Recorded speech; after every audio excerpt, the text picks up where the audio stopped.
Lastly ಈಗ heart breakups ಎಲ್ಲ ಈ ಯಂಗ್ ಜನ್ರೇಷನ್ ನೋಡ್ತಾ ಇರ್ತಾರೆ, ಜೆನ್ ಝೀಗಳು. ಈ ಬಿಸ್ನೆಸ್ಸಲ್ಲಿ ಚೆನ್ನಾಗಾಗಬೇಕಂದ್ರೆ ಏನು ಮಾಡಬೇಕು? ಒಂದು ನೆಕ್ಸ್ಟು ಹಾರ್ಟ್ ಬ್ರೇಕನ್ನು, ಲವ್ ಫೇಲ್ಯೂರನ್ನೆಲ್ಲ ಹ್ಯಾಂಡಲ್ ಮಾಡಬೇಕಂದ್ರೆ ಏನು ಮಾಡಬೇಕು? ಲವ್ ಫೇಲ್ಯೂರ್ ಪಿಂಕ್ ಹೇಳಿದ್ರಲ್ಲ ಇದೆನಾ ಸೇಮ್. ಸೊ ಬಿಸ್ನೆಸ್ ಚೆನ್ನಾಗಬೇಕಂದ್ರೆ ಆ ಥರದಕ್ಕೆಲ್ಲ ಶಾರ್ಟ್ಕಟ್ಸ್ ಎಲ್ಲ ಇರುತ್ತಾ? ಇಲ್ಲ madam, you have to go with nature.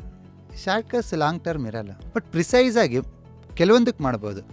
ಇವಾಗ ಜನ ಬರಬೇಕು, ಜನ ಹೋಗಬೇಕು, ಓಕೆ, ಕೆಲವೊಂದು ಪ್ರಾಡಕ್ಟ್ ಮೂವ್ ಆಗಬೇಕು, ಅದಕ್ಕೆ ಕೆಲವೊಂದು ಎನರ್ಜಿ ಕಲರ್ ನ್ಯೂಮರಾಲಜಲ್ಲಿ ಅವ್ರದ್ದು ಡೇಟ್ ಆಫ್ ಬರ್ತಲ್ಲಿ ಯಾವ ಎನರ್ಜಿ ಇದೆ ನೋಡ್ಕೊಂಬಿಟ್ಟು based on that we give. Colour ನ್ಯೂಮಾಲಜಿಗೂ ಎಷ್ಟು ಚಾರ್ಜ್ ಮಾಡ್ತೀರಾ? Like consultation? I am not like other numerologist madam. ಬೇರೆ ನ್ಯೂಮರಾಲಜಿ 5,000 10,000 ಎಲ್ಲ ಮಾಡ್ತಾರೆ, ನಾವೆಷ್ಟು ಮಾಡ್ಬೋದು? ಇಷ್ಟು ಫೇಮಸ್ ಆಗಿ ಇಷ್ಟು ಮಾಡ್ತಿದ್ರು I won't charge more than 500. ಯಾಕೆಂದರೆ ನಾನು ಕೊಟ್ಟಿದ್ದ ಸರ್ವಿಸಿಂದ ಅವ್ರು ಖುಷಿಯಿಂದ ತಗೊಂಡು ಹೋಗ್ಬೇಕು ಹೊರತು ಬೈಕೊಂಡು ಹೋಗ್ಬಾರ್ದು. ಫುಲ್ ವಿಡಿಯೋನ ನೋಡಿ ಆನ್ ರ್ಯಾಪಿಡ್ ರಾಶ್ಮೀಸ್ ಯೂಟ್ಯೂಬ್ ಚಾನಲ್.